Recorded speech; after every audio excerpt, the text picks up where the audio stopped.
Podemos abrir nuestras Biblias en Lucas 23:34 y vamos a recordar las 7 palabras que nuestro Señor Jesucristo dijo cuando estaba en la cruz del Calvario. En Lucas 23:34 tenemos la primera palabra y dice: Padre, perdónalos. Hermanos, es una palabra tal vez muy corta, pero es una palabra con un gran significado. En contexto, esta palabra viene de el proceso que estaba viviendo Jesús cuando fue aprendido, cuando iba hacia la cruz del Calvario y fue crucificado y había sido azotado. Isaías es muy explícito en comentar y en decir cómo era y cómo estaba Jesús ya en ese momento. Y a veces tenemos algunas imágenes y a veces vemos a Jesús lleno de sangre y vemos a Jesús con la corona de espinas, pero con esa figura todavía humana. Pero dice Isaías que no había nada de figura ya en él. Había sido azotado, había sido humillado. Había estado pasando por un proceso muy doloroso en la parte espiritual porque no estaba el Padre con él.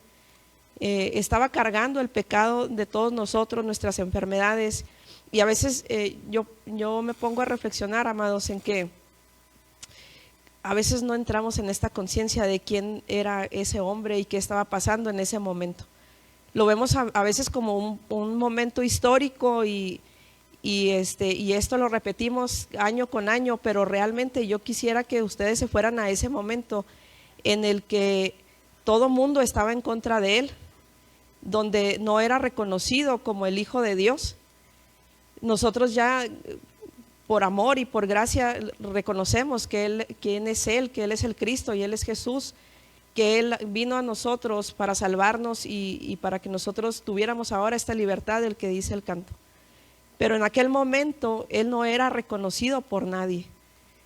Había sido azotado, había sido arrancados sus cabellos y sus barbas, había sido escarnecido con unas bolas, es decir, lo azotaban y arrancaban pedazos de su piel. No había nada de ese hombre más que una mole, y lo digo con todo respeto, pero era una mole que estaba clavada en una cruz. Cuánto dolor y cuánto sufrimiento había en Jesús en ese momento. Y él estaba haciendo todo por amor a nosotros. Y viene algo increíble porque aparte durante todo este proceso él no abrió la boca. Él no dijo nada. Hasta ese momento él lo que dice es: Padre, perdónalos. No sé, hermanos, pero si yo estuviera en ese momento y viviendo esa circunstancia, odiaría tremendamente a quien me ha golpeado.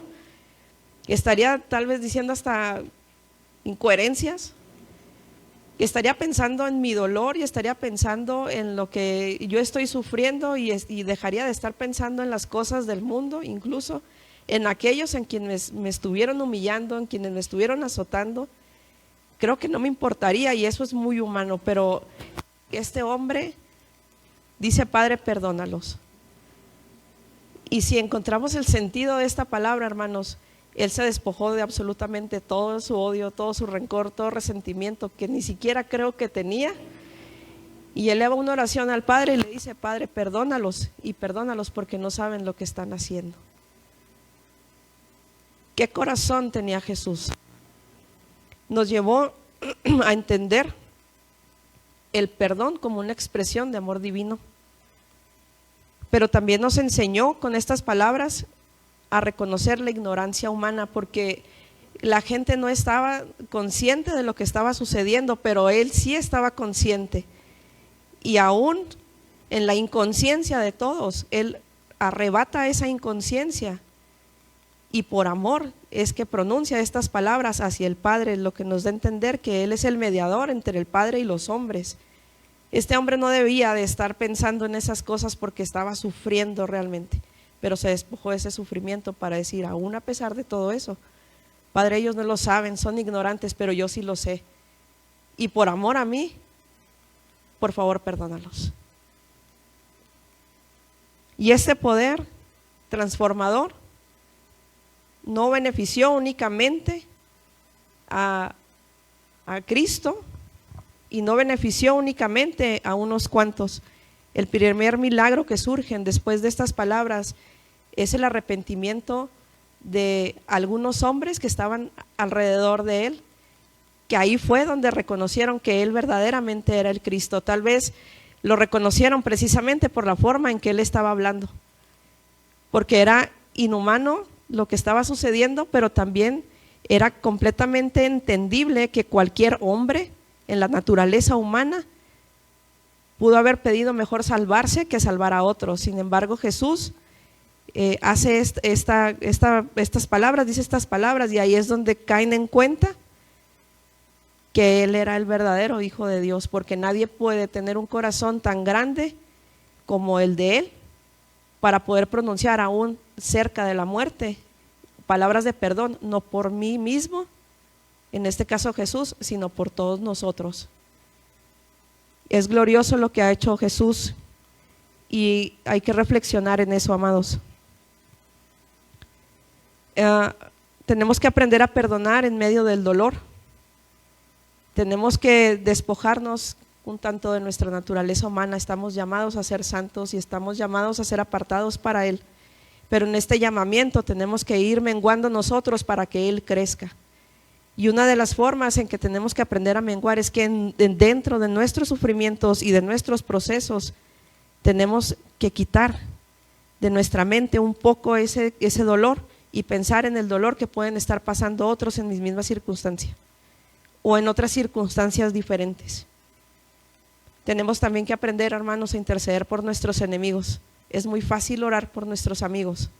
Es muy fácil orar por las personas por las que tengo misericordia, por las que veo sufriendo algunos dolores, algunas enfermedades, algunas situaciones de la vida.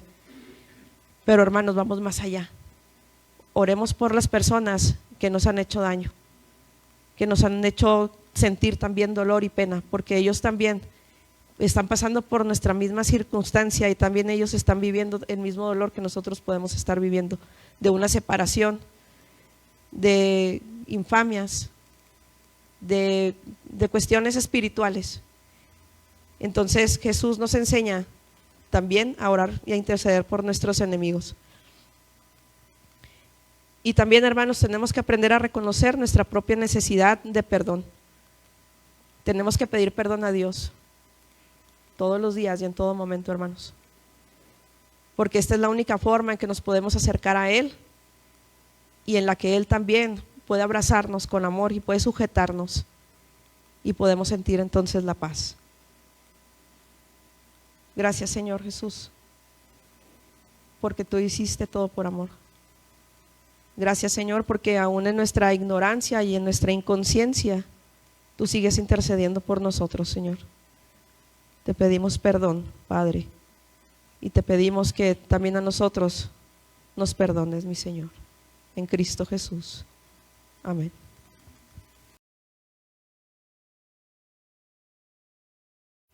Dios les bendiga, hermanos.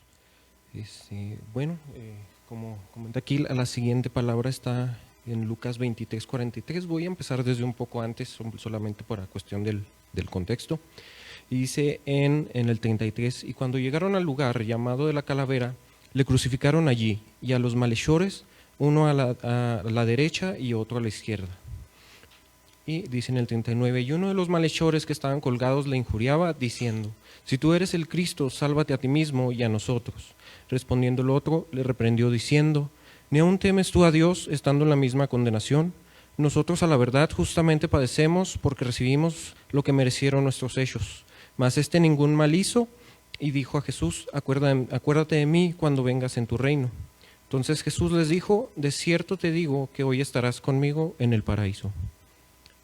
Cuando estaba preparando este mensaje, me dio un poco de nervio porque dije, a ver si no se empalma mucho con lo que diga la hermana Ana. Dije, pues el tema es bastante parecido, pero a final de cuentas creo que resultó en algo, digamos, relevante, porque es curioso que justamente las primeras palabras de Cristo estando en la cruz eran de otorgar perdón.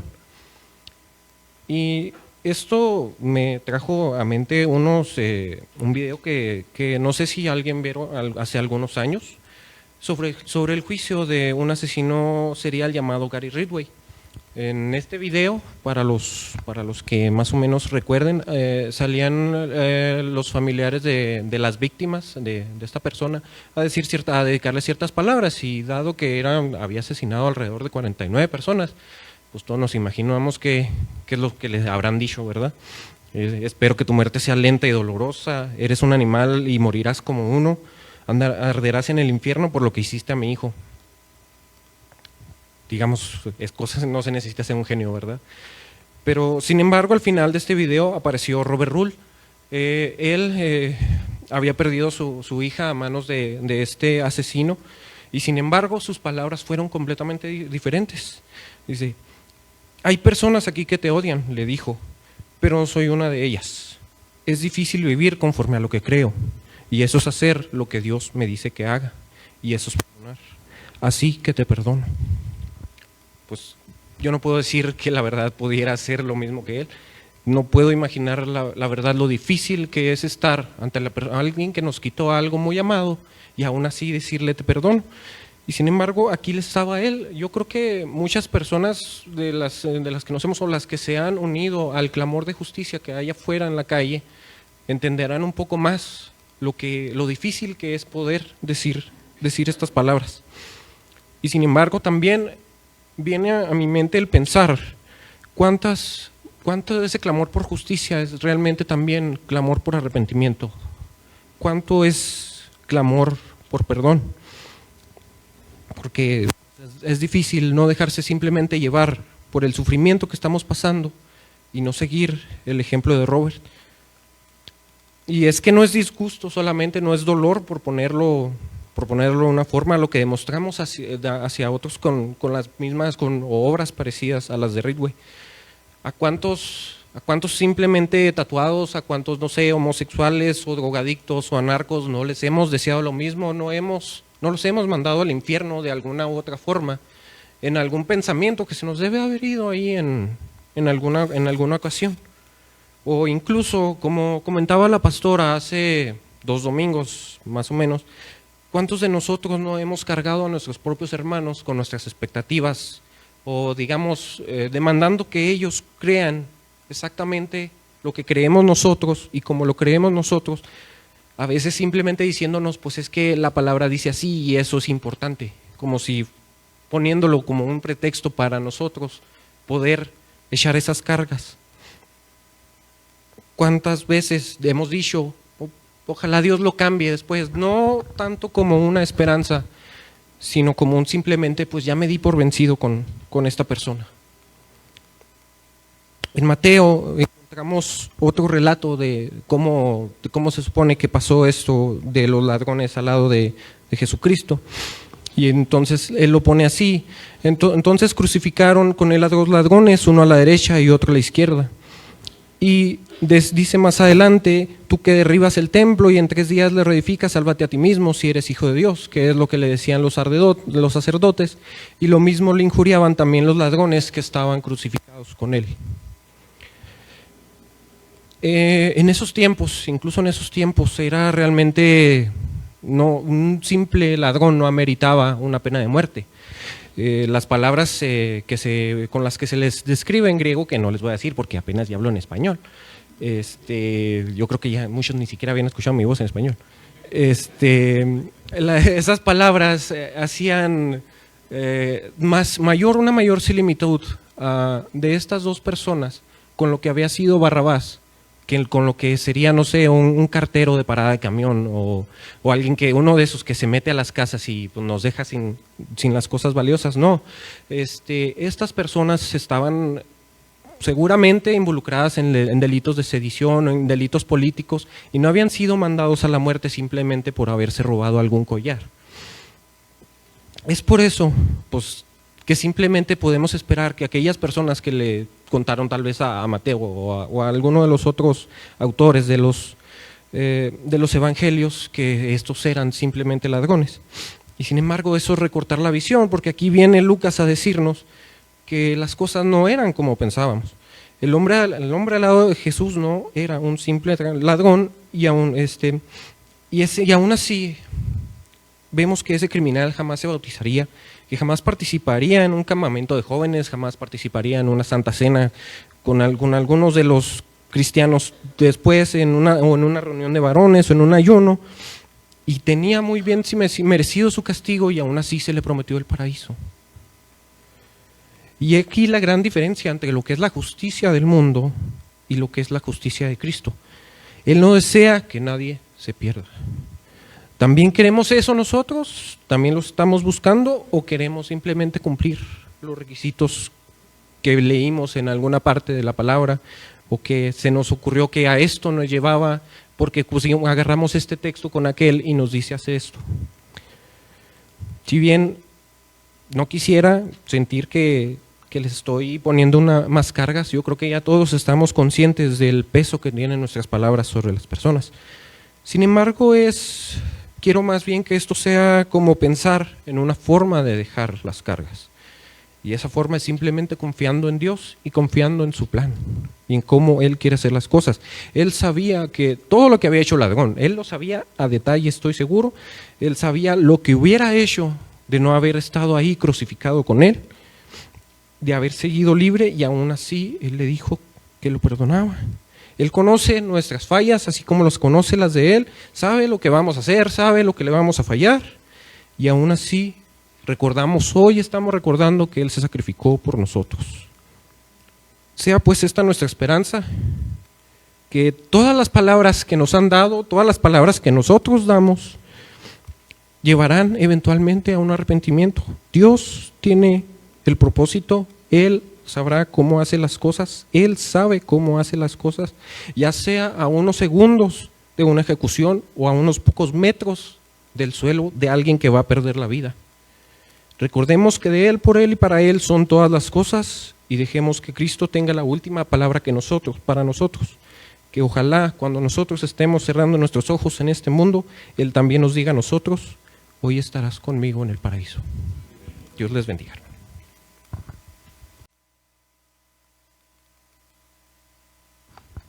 Que el Señor les bendiga, hermanos, pueden tomar asiento. A su nombre, gloria, amén. Gloria a Dios, porque Él ya mis pecados ya los perdonó. Gloria a Dios, gloria al Señor, porque Él es bueno. Como decíamos anoche en nuestros testimonios, Dios es bueno, Dios me perdonó, Dios me salvó, Dios me sanó. Cristo murió por mí, por mis pecados, los lavó en la cruz del Calvario.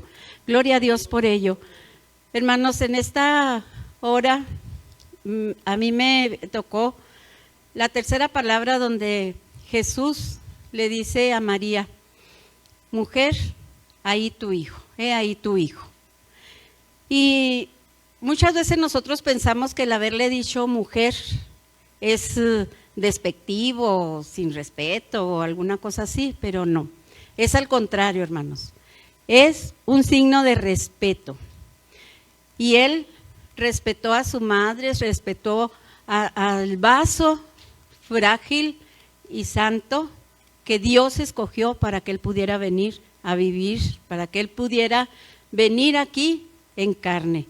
Gloria a Dios, porque él pudo reconocer en ese momento a María, la pudo ver, ya estaba, las dos palabras que hemos visto ahorita, hermanos, nos han mostrado cómo en su calidad de hombre que estaba siendo sacrificado, que lo habían golpeado, que había todo lo que hemos estado viendo. Ahí en la cruz él pudo decir: perdónalos. Él pudo decirle también al malhechor que estaba a su lado que en ese momento iba a estar con él en el reino. Él pudo pensar en todos, hermanos, aún a pesar del sufrimiento que él estaba padeciendo en ese momento. Él pudo decir y pensar en todos los que estaban sufriendo. Y claro que él ahí en la cruz, él pudo ver a María y pudo ver a su discípulo amado, a Juan. Él los pudo ver y pudo tomar ese tiempo para decirle: mujer, he ahí tu hijo. Él sabía que pronto iba a partir de este mundo, él sabía que pronto iba a dejar ya esta vida. Él sabía que su madre como tal iba a sufrir, iba a padecer. Ya desde ese momento ella estaba padeciendo, ya desde ese momento estar viendo a un hijo siendo martirizado, siendo crucificado. Ella estaba sufriendo, no seguramente, sino lo puedo asegurar como madre, que ella estaba sufriendo ahí.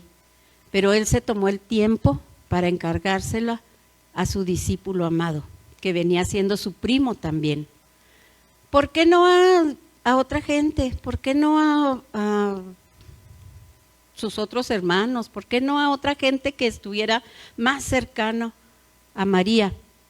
Porque él sabía bien, primeramente los demás no habían creído en él, no creían como lo que era él.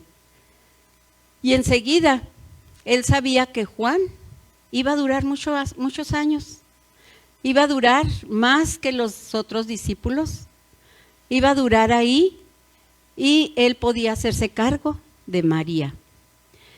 Pero María estaba recordando seguramente lo que Simeón le había dicho cuando llevaron a Jesús al templo a presentarlo, cuando le dijo que una espada traspasaría su alma. Seguramente hubo otras palabras que también María recordaba desde cuando Jesús empezó a crecer, empezó en la adolescencia.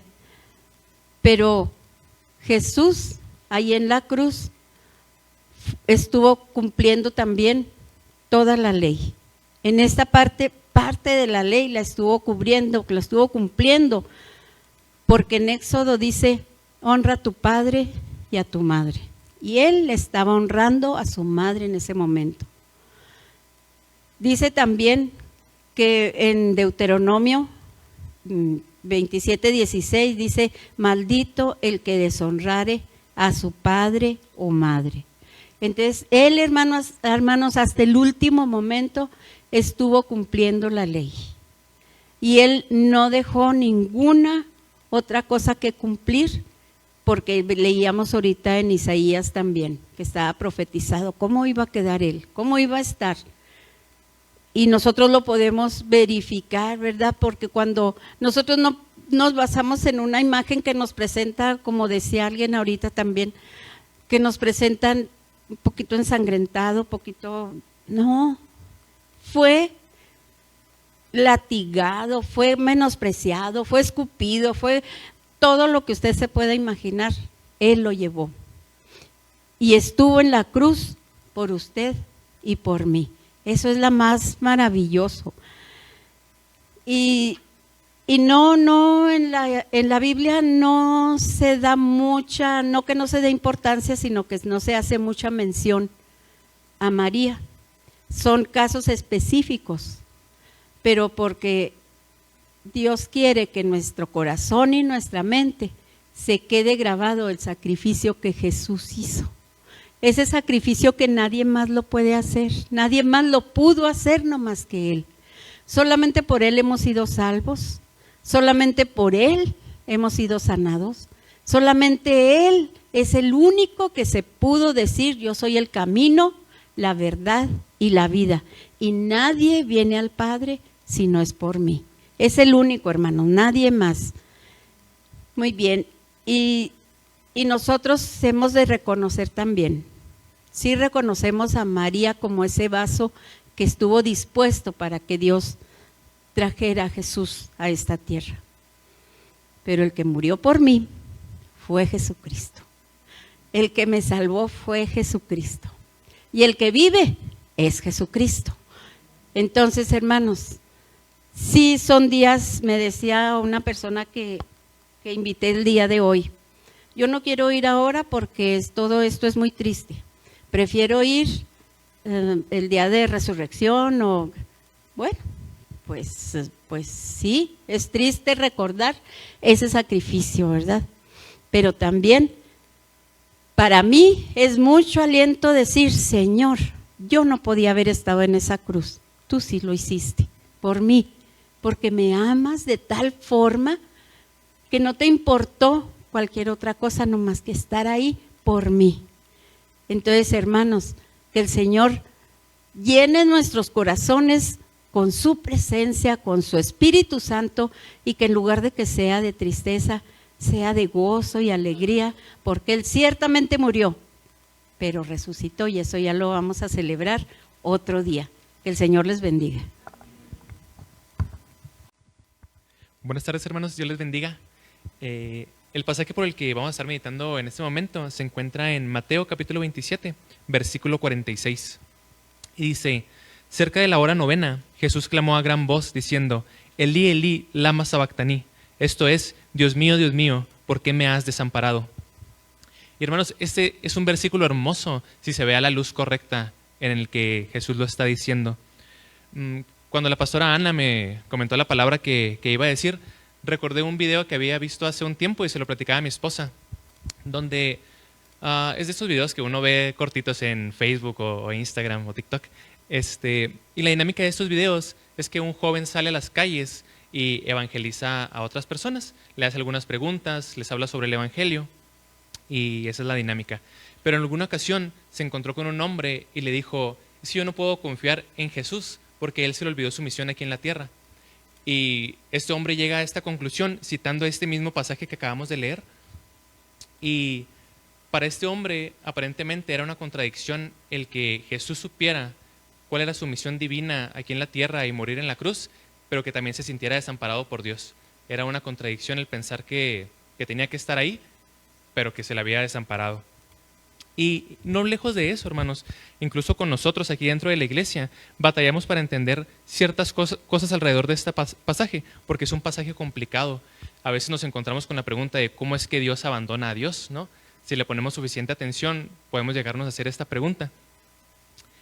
Y es porque a veces nos cuesta asimilar o entender que Dios se hizo hombre, hermanos, aquí en la tierra, y que Él era 100% Dios, pero también 100% hombre. Y me gustaría leerles un pasaje para dar luz a esto. Dice en Filipenses capítulo 2: haya pues en vosotros este sentir que hubo también en Cristo Jesús, el cual, siendo en forma de Dios, no estimó el ser igual a Dios como cosa a que aferrarse, sino que se despojó a sí mismo, tomando forma de siervo, hecho semejante a los hombres, y estando en condición de hombre, se humilló a sí mismo, haciéndose obediente hasta la muerte, y muerte de cruz. Y esta es la esencia, hermano, para ver este versículo a la luz correcta, que Dios se hizo hombre y fue obediente hasta la muerte. Y esto es algo completamente difícil porque Dios jamás había experimentado sentimientos como los que experimentó siendo hombre, y no tenía por qué, era algo ajeno a su naturaleza, pero decidió así hacerlo por usted y por mí, para que nosotros no tuviéramos que estar en la cruz como Él tuvo que estarlo. Y lo hizo por obediencia, porque obviamente nadie quiere sufrir lo que tuvo que sufrir el Señor por nosotros, y lo hizo por amor a nosotros, porque como alguna vez Jesús le dijo a sus discípulos, que no hay amor más grande que este, que aquel que da la vida por sus amigos, y que a nosotros nos ha llamado sus amigos. Y hermanos, yo sé que hemos visto pasajes donde Jesús tiene hambre, tiene sed, sueño o está cansado, y que ha tenido dolor, pero hoy vemos cómo Jesús se siente abandonado. Y esta, hermanos, para mí es una respuesta natural y humana de toda la aflicción que ha estado pasando. Los hermanos anteriormente han mencionado todas las cosas por las que pasó Jesús en la cruz. Creo que el sentirse solo y abandonado es una respuesta muy natural que cualquiera de nosotros tendríamos en la cruz. El sentirse solos. Pero en su sufrimiento, hermanos, Él no se olvida de por qué está en la cruz, sino que lejos de esto, este clamor y declaración de angustia lo hace citando el Salmo 22. Si ustedes miran sus Biblias, debe tener una anotación o una referencia que está hablando del Salmo 22. Y para la tradición judía, el citar el principio de un salmo es traer a la mente todo el contenido de ese salmo. De manera que Jesús está orando y citando las Escrituras a través de su dolor. Él no se ha olvidado de por qué está en la cruz. Y Él sabía exactamente lo que estaba diciendo.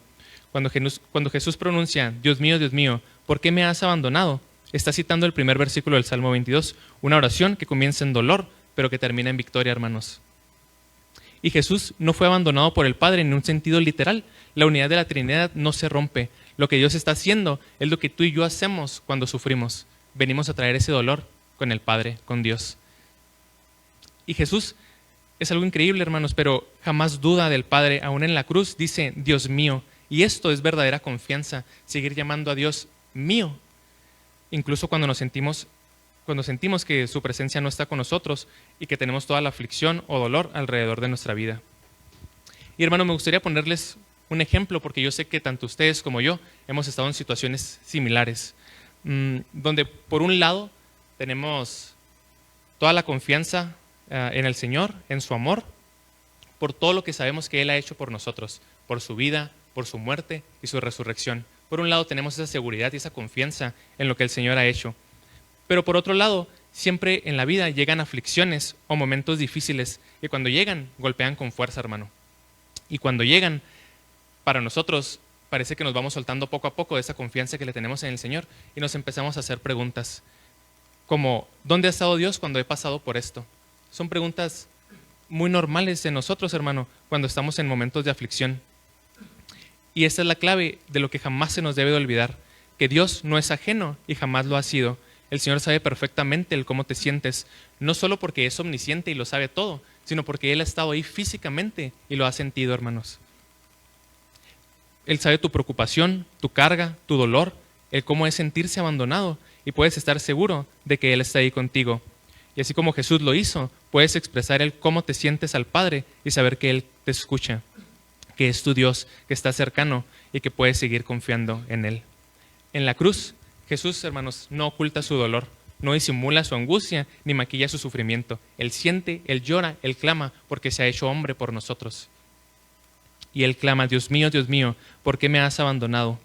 Jesús nos muestra el cómo se siente en el momento más difícil de su vida. Expresa el dolor y sufrimiento por el que está pasando a través de estas palabras. Y al mismo tiempo conoce a través de las mismas palabras que cita en el Salmo 22, que en otras porciones de este mismo Salmo, el Señor responde y dice que el Señor escuchó su clamor. Y la resurrección es una prueba de esto. Dios ha escuchado el clamor de Jesús y lo ha resucitado. Hermanos, Jesús eligió experimentar lo más profundo de la condición humana para que tú y yo no tuviéramos que estar ahí. Y supiéramos que no estamos solos en nuestros días más oscuros. Incluso cuando sentimos que Dios está lejos, Él está ahí. Jesús nos lo muestra con su propia vida. Dios les bendiga, hermanos. Antes de oír a los Beatles, oí primero esa canción, este canto hermoso. Yo me acuerdo de haber tenido unos 13 años, 14 años cuando oí ese canto. Y ahorita vino a mi mente otra vez. Juan 19:28 dice, después de esto, sabiendo Jesús que yo todo estaba consumado, dijo, para que la Escritura se cumpliese, tengo sed. ¿Por qué para que la Escritura se cumpliese? Salmo 69, el versículo 21 dice, me pusieron además hiel por comida y en mi sed me dieron a beber vinagre. Y el Salmo 22:15, que ahorita el hermano que me antecedió lo comentó, dice, como un tiesto se secó mi vigor y mi lengua se pegó a mi paladar y me has puesto en el polvo de la muerte. Juan 19:28 está ubicando el relato cuando Jesús ya está crucificado, está en medio de los ladrones, ha sido golpeado, ha sido, como dijo la hermana, latigado. ¿Cuántos latigazos le dieron? No, el próximo lunes les digo, en la tarde. Jesús fue condenado bajo la ley romana, no bajo la ley judía. La ley judía prohibía matar a la gente. Entonces por eso le dijeron a Pilatos, júzgalo tú. Y la ley romana decía, dale de latigazos mientras no me lo mates. Entonces, sabrá Dios cuántos le dieron, pero no fueron 39, fueron muchos más. Pero bueno, regresamos. Él está sufriendo en la cruz, está deshidratado, ha perdido mucha sangre, ha sido golpeado, ha sido vituperado, está sangrando por todos lados, le dieron golpes en la cabeza, le dieron golpes en la espalda, en la frente, en todo el cuerpo. Y Juan nomás nos dice, lo dijo para que se cumpliera la Escritura, ¿verdad? Así lo dice al final, para que la Escritura se cumpliese, tengo sed. Yo creo que esto es más profundo que para que la Escritura se cumpliese.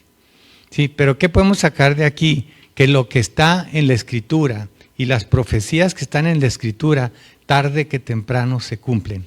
Y si viene Jesús otra vez por nosotros, tarde que temprano se cumple. Entonces la Escritura nos habla en este momento de que debemos tener en cuenta que la Biblia, todas las profecías se han de cumplir.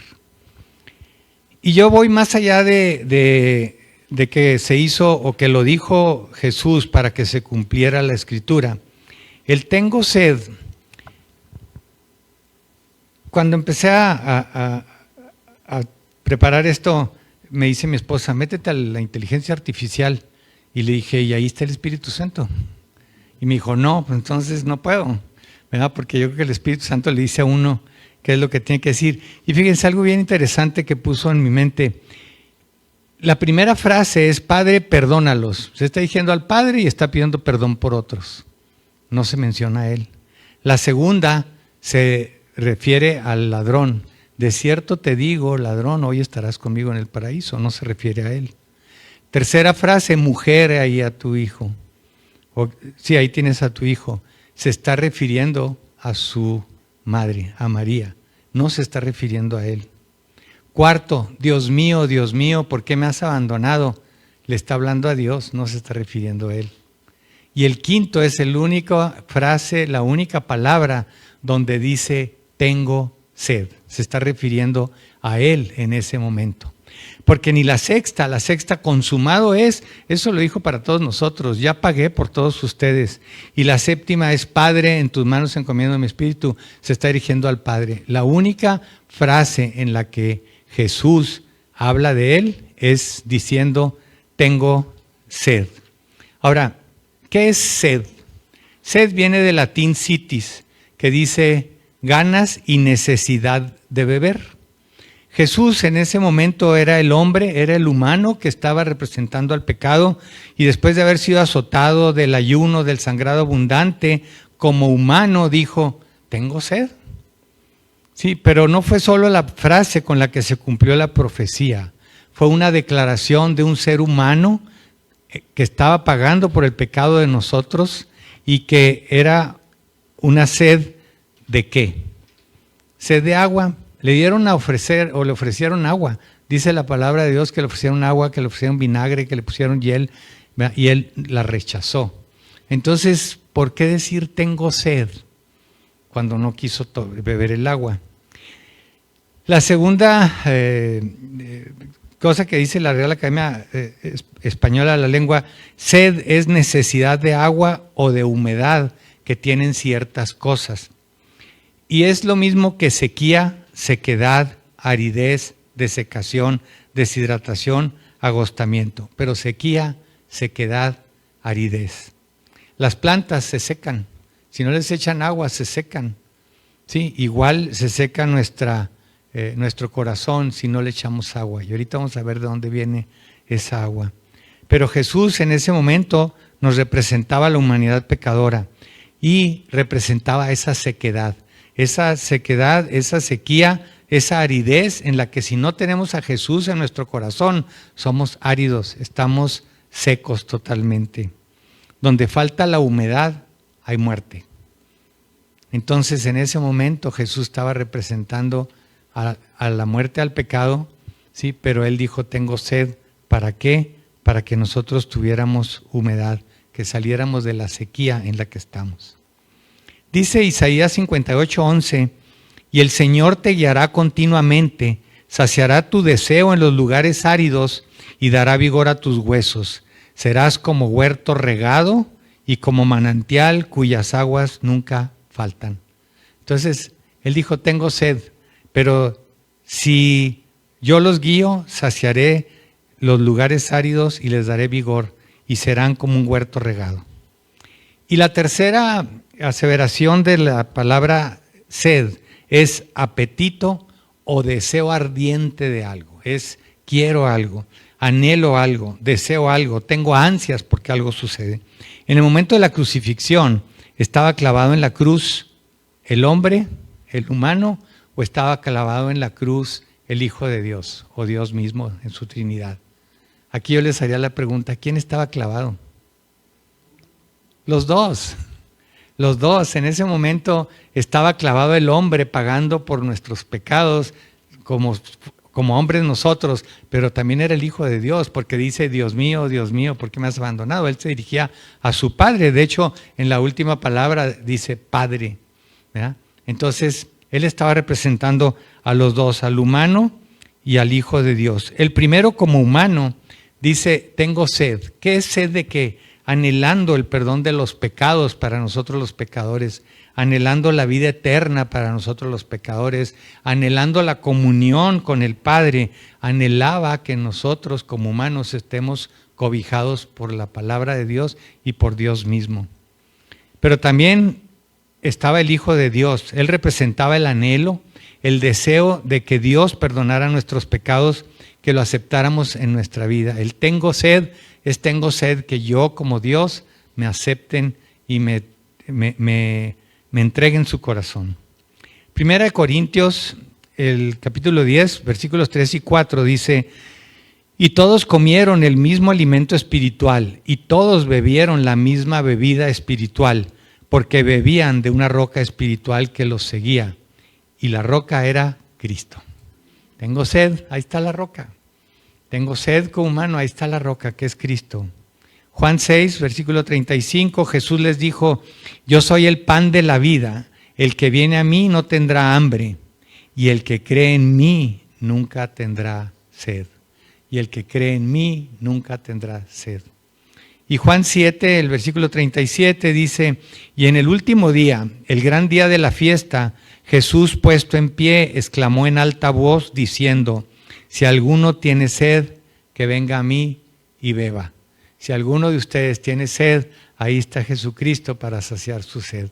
Si nosotros tenemos sed, Jesús va a cumplir con todas las profecías que están puestas de que Él nos va a quitar la sed y seremos un manantial de agua viva. Que Dios los bendiga.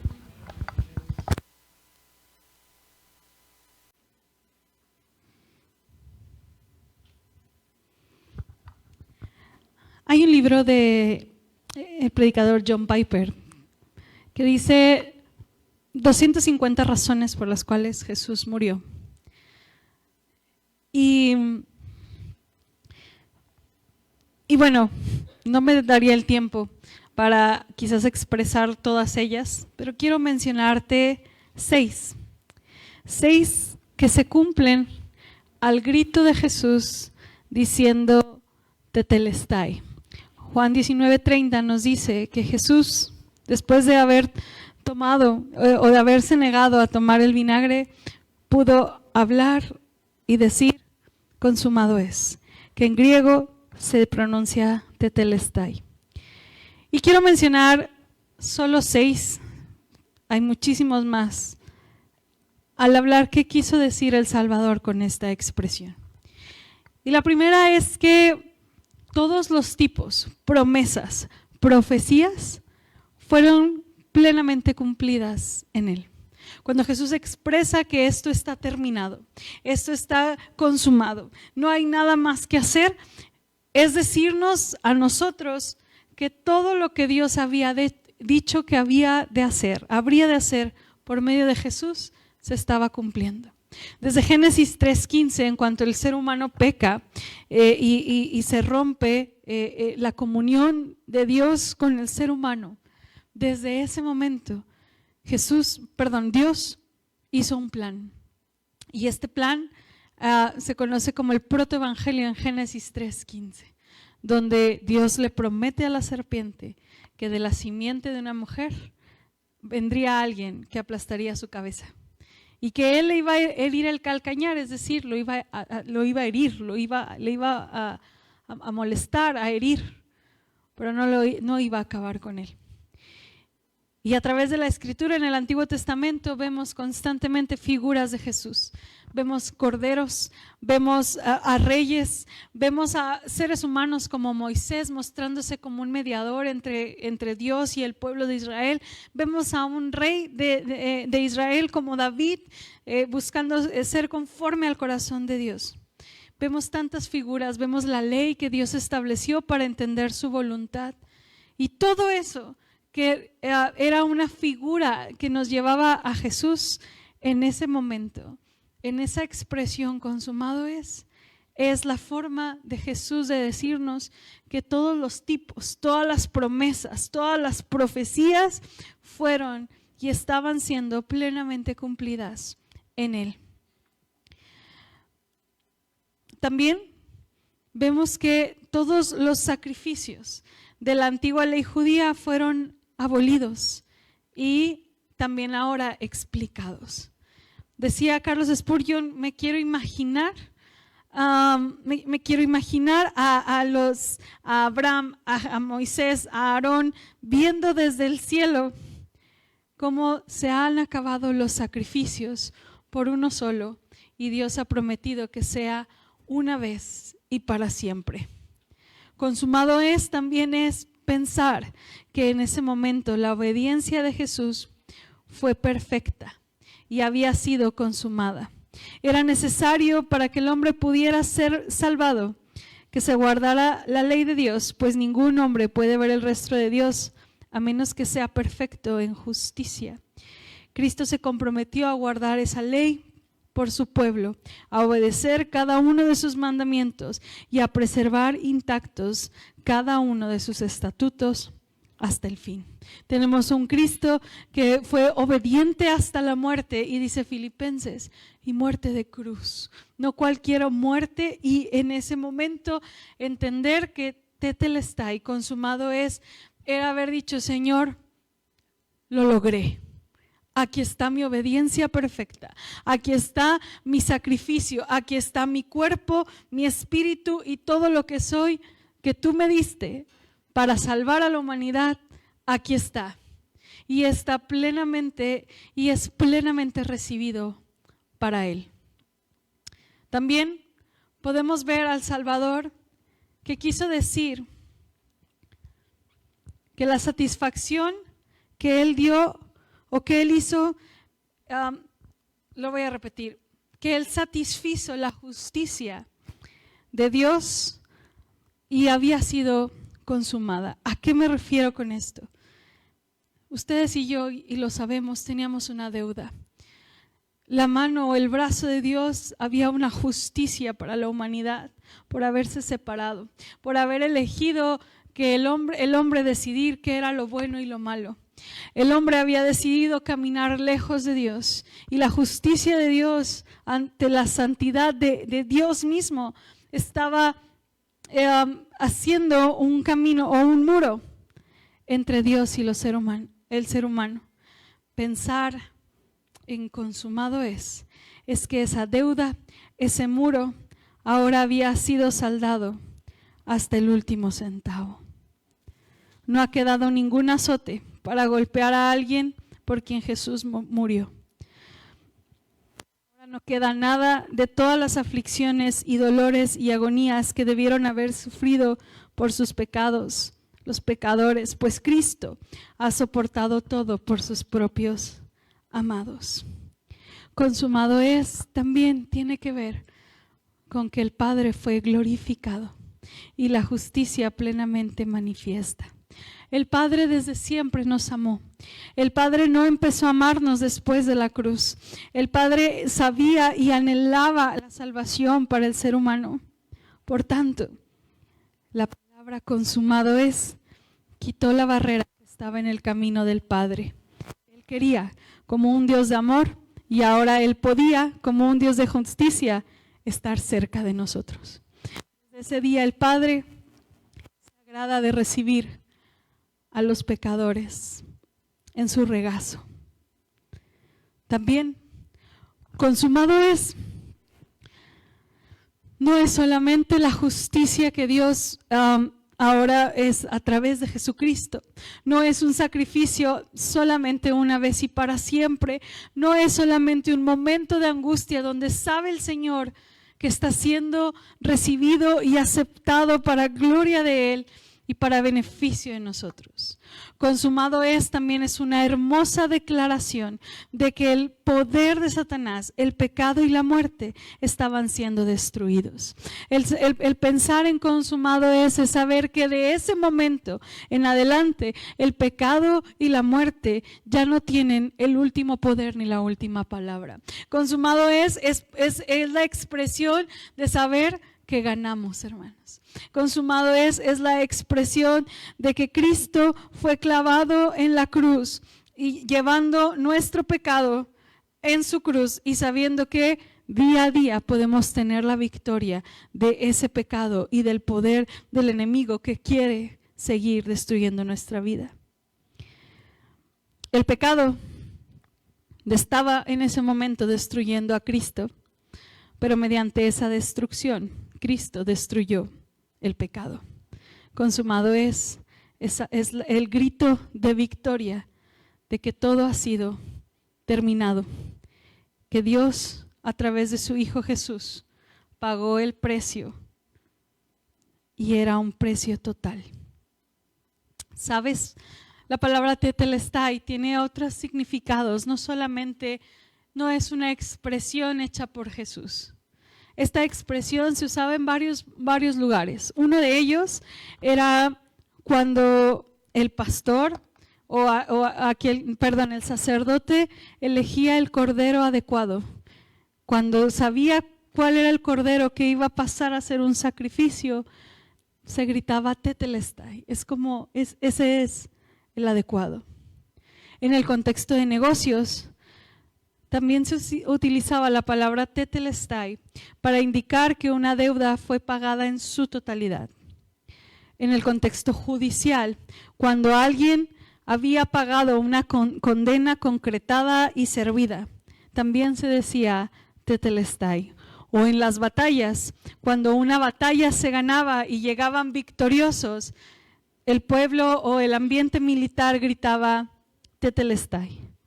Por tanto, esta palabra es mucho más profunda, porque la deuda de tu pecado ha sido pagada. El cordero ha sido elegido. Tu condena ha sido concretada y la batalla con tu enemigo ha sido completamente ganada. La victoria es de nosotros gracias a este grito de victoria, de justicia y plenitud.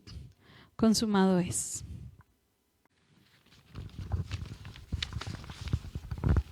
Dios les bendiga, amados hermanos. Nuestra palabra, que es la séptima, está en Lucas 44:46. Cuando era la hora sexta, hubo tinieblas sobre toda la tierra hasta la hora novena. Y el sol se oscureció y el velo del templo se rasgó por la mitad. Entonces Jesús, clamando a gran voz, dijo: Padre, en tus manos encomiendo mi espíritu. Y habiendo dicho esto, expiró.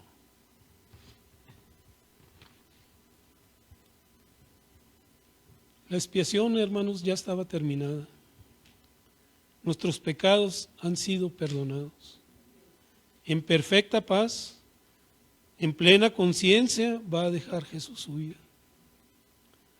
Habiendo bajado la cabeza, encomienda su espíritu al Padre. Es el acto final de su sacrificio voluntario. Él mismo ha separado el espíritu de su cuerpo y lo ha encomendado a Dios su Padre. Esta última palabra de Jesús en la cruz evoca toda la intimidad del amor y de la comunión entre Jesús y su Padre celestial. Al decir Jesús: Padre, en tus manos encomiendo mi espíritu, no muere negando nunca a Dios, ni renegando de lo que le sucedió. No muere desesperado ni alejado de Dios. No muere ni rebelándose contra Dios, ni blasfemando contra Él.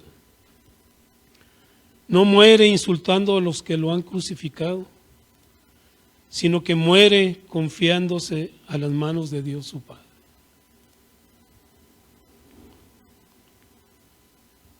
En Él se cumplen las palabras del Salmo 16:10.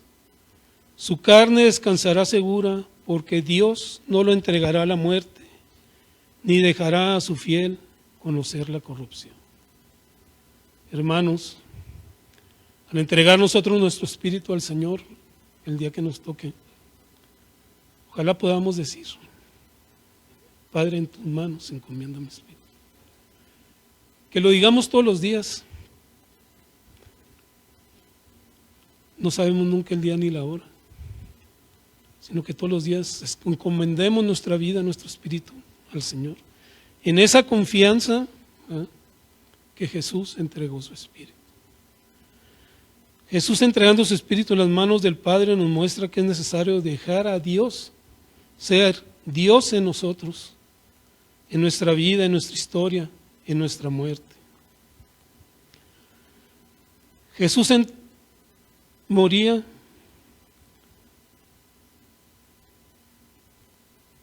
pero confiado a dónde iba. Él sabía que iba a los brazos de su Padre. Murió lleno de gozosa fe, murió lleno de gozo porque había cumplido, había consumado la obra para la cual él había sido llamado. Él no sufrió una angustia de decir, voy a morir, tengo miedo. Él no. Jesús murió en pleno gozo.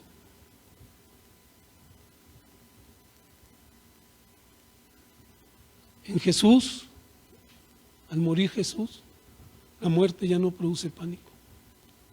Ya no debe de darnos miedo morir. Porque ya la muerte no es lo que pensamos a veces que es.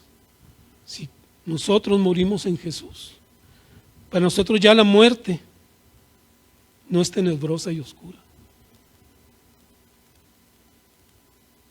Porque la muerte nos reviste para la vida eterna.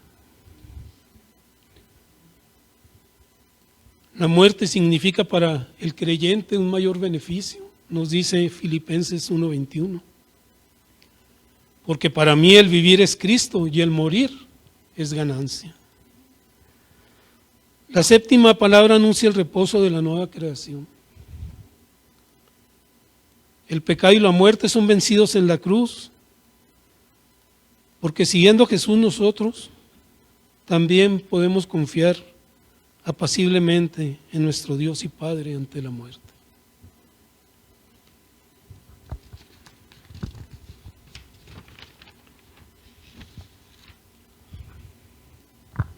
El amar a Dios y creer en Jesús, confiando en sus promesas, nos da como resultado que seamos justificados por nuestra fe. Somos salvados porque solo en Cristo hay salvación. Somos bendecidos porque sabemos que cualquier cosa que nos suceda aquí, las aflicciones de este mundo, no serán nada comparados con la gloria venidera que hay en Cristo.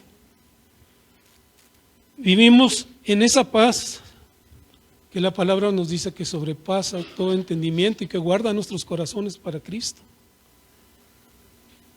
Recibimos la dirección del Señor. Somos firmes en nuestras creencias. Dios nos guarda a salvo, nos libra, nos cuida y nos rodea con su amor. Porque en Hechos 14:12 nos dice la palabra que en ningún otro hay salvación, porque no hay otro nombre bajo el cielo dado a los hombres en que podamos ser salvos. Solo en Cristo hay salvación, hermanos.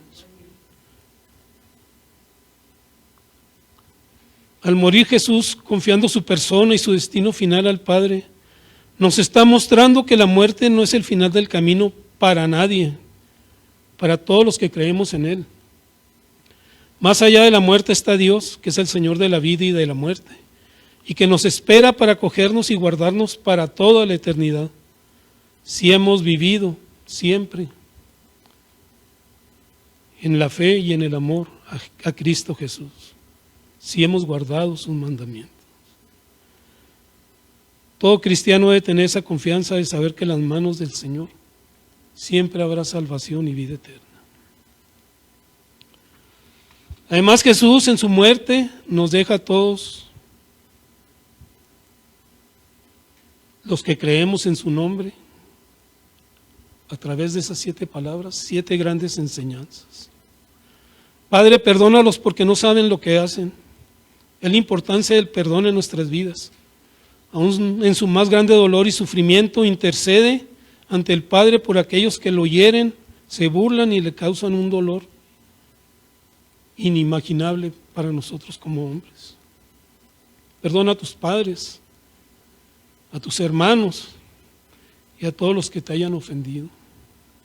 Perdona a tus padres porque no hay una escuela para padres y a veces como padres cometemos muchos errores. Tus hermanos porque nuestra humanidad, nuestra carnalidad nos hace pecar. Porque si perdonamos a los hombres sus ofensas, nuestro Padre Celestial perdonará nuestras ofensas. Porque si no perdonamos, nuestro Padre no nos va a perdonar. Hoy estarás conmigo en el paraíso. La importancia del arrepentimiento, hermanos, para encontrar el perdón de pecados y la salvación. Mujer, he allí a tu hijo. He allí a tu madre. Honra a tus padres y ama y ten cuidado de todos los que están contigo a tu alrededor. Debes de tener cuidado sobre todo por tus padres. Dios mío, ¿por qué me has abandonado? Así nos hemos sentido muchas veces. Es muy humano. A través de las duras pruebas, de las adversidades, nos hemos sentido a veces que el Padre nos ha abandonado. Pero tengamos esa fe y confianza en que Dios siempre, hermanos, siempre está con nosotros. Tengo sed. El Señor no es ajeno a nuestras necesidades, a nuestras debilidades. Sabe todo de nosotros, sabe nuestra necesidad. Como decía el doctor, sabe la necesidad del agua que es para vida eterna, que todos nosotros tenemos. Consumado es, nos hizo libres del pecado y nos dio salvación. Cumplió con su propósito. Por su gracia somos salvos. La gracia es un regalo de Dios, hermanos. Tómalo, vívelo, aprécialo, cuídalo.